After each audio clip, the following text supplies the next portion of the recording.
36. Pasok tayo sa usok.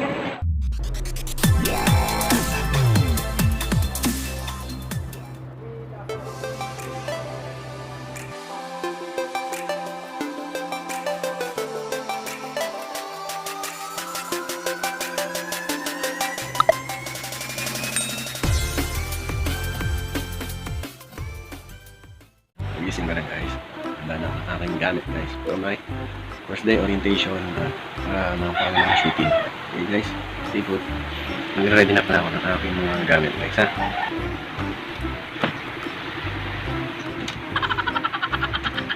Guys, nag-iinit na ako para pangkape ako.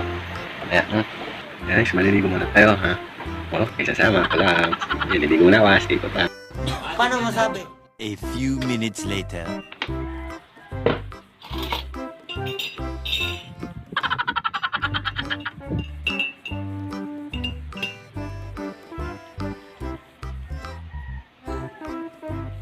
A few moments later.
A few moments later. Ready na ako. Tapos na ako.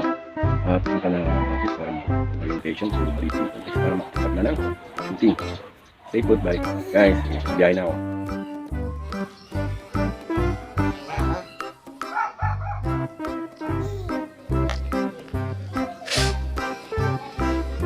Okay, punta na ako ng nasakay na ako ng jeep. Sana may masakyan guys. Paano masabi? Medyo ano pa. Bago masyado masakyan. Kaya hanggang dito muna. Sakay na hindi po kayo.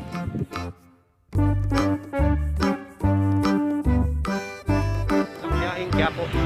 Kaya naglakad ako mula dulo. Hanggang doon. Sa dulo rin. Kaya ayan, wawa. Wala nga exercise guys. Nalakad-lakad din pag may time. So, isan man. Guys, nakita tayo ulit ha. Okay, lakad ulit. Bye.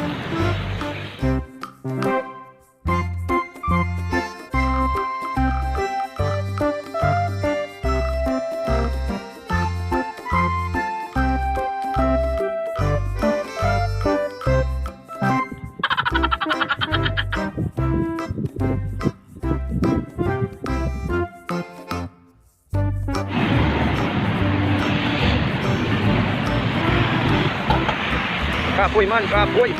Wala masakyan. Pagod. Alit na ako sa office guys. Naglalakad ako, may isang mabuting loob na nagpatay sa akin. Isang netas yan. Ayan guys.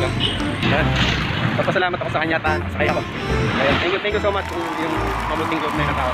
Salamat ako sa kanya. Salamat sa inyo. Ito, yung driver sa kanya, pinasakay niya ako. Good luck and God bless po sa iyo. Keep safe po. Salamat, maraming salamat sa pagpapasakay. Thank you. Kita kayo ulit. Office namin. Ano guys, sa office na ako. Okay, ganyan na ako. Ano kami yung boys na namin na.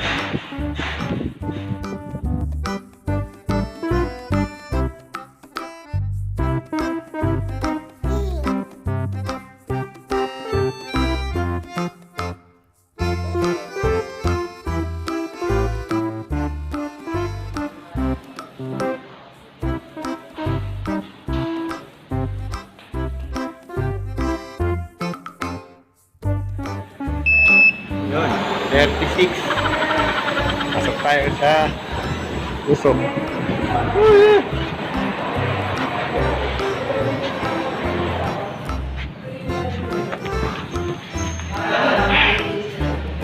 Hugas kamay. Okay guys, hindi na ako. Tapos na orientation ko guys. Waiting na lang sa schedule. Bye. Paano masabi? Ang taas ng araw. Ang init. Natapos lang ng aking orientation. Bali, sked na lang. Yan, salamat. Tapos na rin ang orientation. Then, waiting for schedule. See you and good luck sa akin. Then, sana magkaroon ng sked. Bye guys. Then, kita-kits pag-uwi sa bahay. Mahirap pa na naman sumakay. Kaya ito, lakad-lakad na naman ulit. Merong may puso na magkasakay sa atin. Ayan, salamat guys and stay and connected muna. Takit na sa bahay.